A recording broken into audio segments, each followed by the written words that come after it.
What's going on, everybody? It is Gino coming at you to break down UFC 279, Chimaev versus Diaz. Before I get started, if you haven't done so, hit the subscribe button right now. Hit it. You guys have been great about listening in, giving me feedback. Now I need you to make sure you're hitting that subscribe, hitting the like, and leave a comment. Tell me your favorite under-the-radar fight that you think is going on for 279. If not that, hit me with a letter because that will just help the algorithm and help the channel get exposure. All right, first, I'm not going to spend too much time in this. If you want, I have a deeper look at it, and the video is going to be at the end of this. You'll be able to click on it. But we're going Chimaev. I like Chimaev. If we're talking about DraftKings, I'm going to see what his ownership looks like because I think there's better spots from a scoring perspective because there's a lot of worlds where Chimaev just comes out here, dominates really early. He could get a quick finish bonus, could end up optimal, but he could also, get a finish later, not really score a whole bunch relative to other people because 9,600 really restricts your salary. So I'm going to wait to see what ownership looks like. I'm not playing Diaz. I don't think he's a good play. Don't see him winning. I've covered a video about that on how $6,000 fighters just don't end up optimal. Tony Ferguson versus Jingliang Li. All right, I am going Tony Ferguson. I'm trying to put aside the fact that I love Tony Ferguson. I'm trying to look at it objectively. Jingliang Li really hasn't fought anybody. Tony Ferguson's fought the best people. If you go back and watch, I went back and watched that Chandler fight. He was giving it to Chandler, but he did get knocked out, and it was a knockout. But I just don't get the whole, you're never the same. I'm a football guy at heart. I know tons of guys who've gotten their bell rung. They come back in and play. I think Tony Ferguson's a professional fighter. I think he's in a good spot to bounce back here, and I think he beats Jingliang Li. He's my kill shot because I think he gets a submission. I'm gonna put something on that submission prop, and I'm gonna be invested in both fighters. But it's going to be more Ferguson than Jingliang Li relative to ownership caps. I'm going to be elevated on Ferguson, and I may be at the field or lower on Jingliang Li. But this fight overall is not a bad fight to target on DraftKings. Daniel Rodriguez versus Kevin Holland. I'm going Kevin Holland. I think he gets a TKO here. Daniel Rodriguez, I went back, watched his tape. I don't love him. I think in this fight, though, he could generate a lot of takedowns against a guy like Holland who does get taken down a lot. But I think that Holland wins, and I think he gets a finish. I think that Rodriguez could get a decision here if he fights well and then volume his way to a decision over 100 points at $7,500. Yes, please. I'm loading up on the fight. My lean is towards Mr. Holland. He is, I really think he's going to get a win here. He has 19 career finishes. He's been finished twice, so there's still that option that Rodriguez could get a finish himself. All right, Chimaev versus Aldana. It is going to be Aldana. I'm saying right now, Aldana is my pick. I like her as a parlay. I also am going to look at that prop on her getting a KO, TKO, and then I'm also going to look at round props because I like that the over 2.5 is minus 190. So that tells you there's a good chance it goes to decision. But I also think a round 3 KO could be pretty juicy. Depending on what that odd is. But I'm going Aldana. I may have a little bit of Chimaev in terms of DraftKings, but probably not much. She's plus 275 to get a decision. She can get takedowns, though, and score 100 to 110. I just don't see her winning here. So I'll probably be invested in both, and the lean is going to be towards Aldana. She's below $9,000, and I think she's in a good spot to win. Kudalaba versus Johnny Walker. This is an all-in fight for me. Here's why. Johnny Walker's not going to win, in my opinion. He's just not. I think if you look at it, he's 1-4. He's regressing. He's not getting better.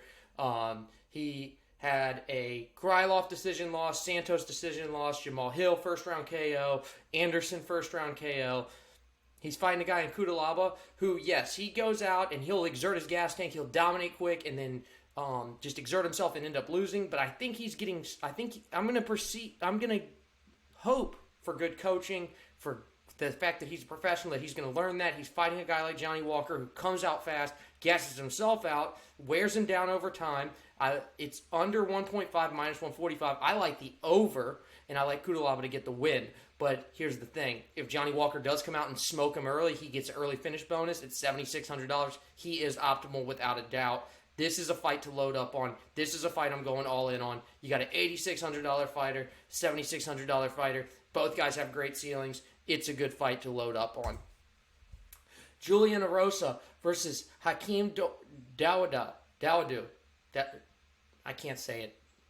Dawodu. Okay. Hey, so I like Erosa, and I like him to get he's just going to get a finish, and that's what I'm going to bet on. It is my minus 125 to get a decision, so it's not going to be something I bet on hardcore. But if you look at it, Erosa's 4-1 over his last 5. Now he's fighting a guy who's 3-1 over his last 4, but I just think that there's more notable wins on the Erosa side of things. He's beaten Jourdain. He choked him out. He beat Landwehr with a knee, knocked him out. Woodson choked him out. I think that he gets a finish here at 7,300. I think he's a really good value at plus 190. I'm going to be interested to see where that line is at by the time fight time starts. But I'm going with the dog. I think Erosa gets it done here, and I'm going Erosa or pass. Dawodu, I don't think that he can be optimal. At $8,900, he's almost $9,000. Pretty expensive. He's been finished before by a submission, and that's why I think it could happen again here, because I think Erosa's not getting enough love. And he lacks takedown upside, and he has 5 finishes earlier in his career, but he's been more of a decision guy as he's progressed out, and I just don't see that scoring well. All right. Turkalj versus Almeida. I'm going Almeida. It's Almeida or pass. I think Almeida is minus 700 for a reason. He's got 2 to 8 up takedown potential. He's got 53% strike accuracy, 66% takedown accuracy.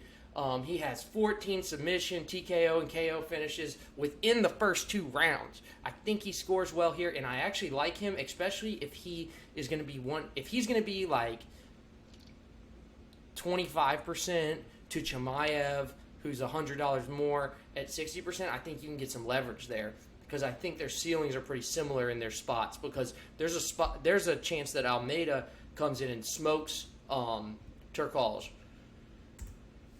Okay, now you have Dennis Tillelin versus Jamie Pickett. I like Tillelin versus to get a KO TKO here. He's plus 300 to get a KO TKO, and he's plus 275 to get a decision. So that tells us there's close lines. I like the value of that. He's plus 115 to win. So there's a very good chance of this going under, which the under 2.5 is plus 110, which I think is a value given you have a plus 300 KO TKO on Tillelin, and then you have Pickett, who's plus 250 KO TKO.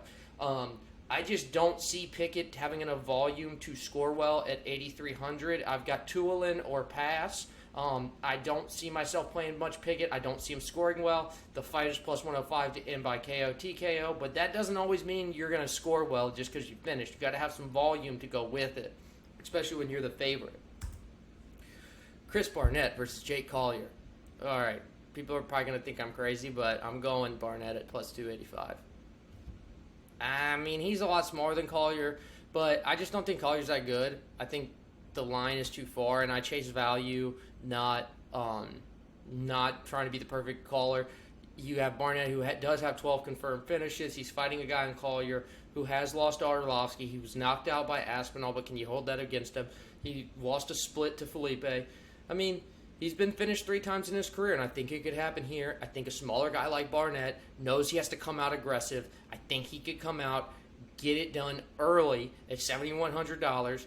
I like him. At $9,100, Jake Collier's not appealing to me. Even with a finish, I don't think he really has that upside in terms of volume to reach that price line, especially when you can get a more expensive guy and then load up in these $8,000 range guys for favorites that will score well.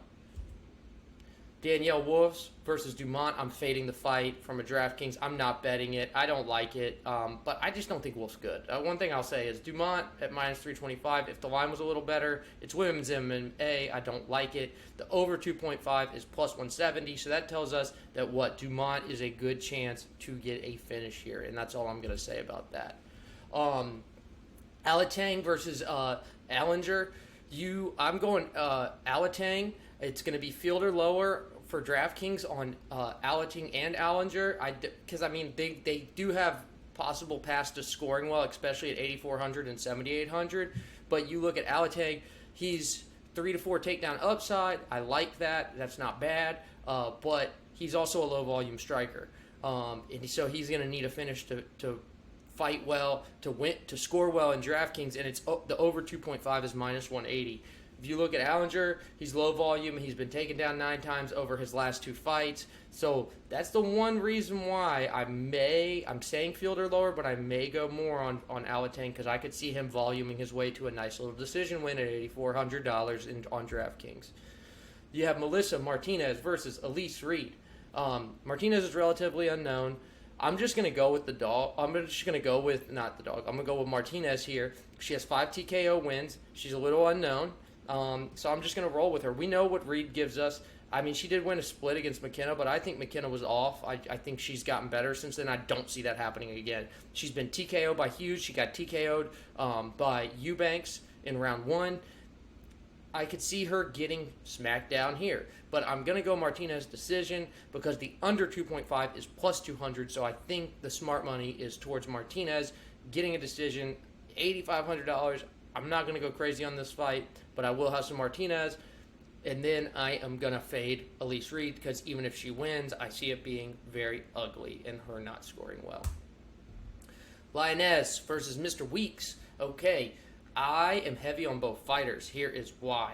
I went back, watched these guys. If you look at Lioness, he is a powerful striker. He can get reckless, but we like that because if you get reckless, then you can get finished. But you can also finish somebody quick. So, Weeks is the favorite. He's 0-2 in the UFC, but he's got an in-your-face style himself. I think that he will get the win here, get back on track here. So, I'm sorry.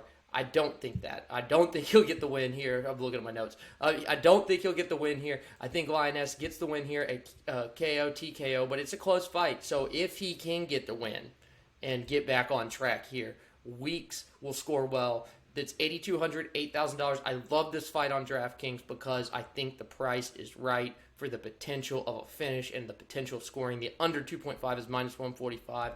I'm going Lioness, going with the dog. You see I've got a lot of dogs here. If you have any questions, hit me up on Twitter at TheRealGC9.